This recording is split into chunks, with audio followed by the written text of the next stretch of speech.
Because of fire, more Indiana University students are fighting for their First Amendment rights. My name is Nico Perrino. I go to Indiana University.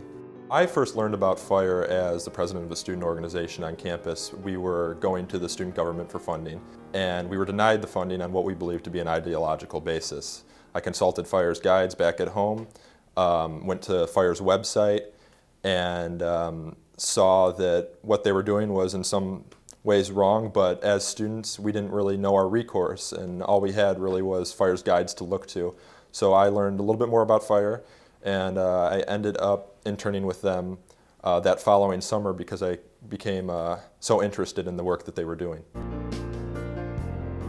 My intern experience was great. Not only was it a working opportunity, but it was also a learning opportunity. The people on staff were great, very knowledgeable staff. I also learned the moral framework behind why in a free society it's necessary to have free expression, free thought, and due process. I learned that truth cannot be found unless you have a free marketplace of ideas. I went back to campus with far more knowledge than I anticipated going into the internship, and I felt prepared to fight speech codes back on campus. My advice for students that are trying to change their speech codes on campus are that unless you have an angle or you have a case that you really need to ruffle some feathers in the press. I think the press is your ally in this case.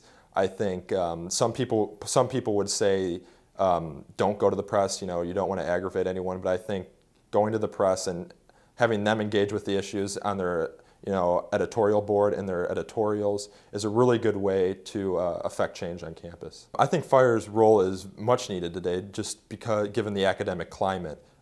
We are seeing more bureaucracy in the university, and as a result we are seeing administrators taking on new roles such as policing thought. I think it's really important that Fire come in and step in and remind these administrators that that's not right. The academy is a place for marketplace of ideas where students should be able to say and think and engage with any idea they wish.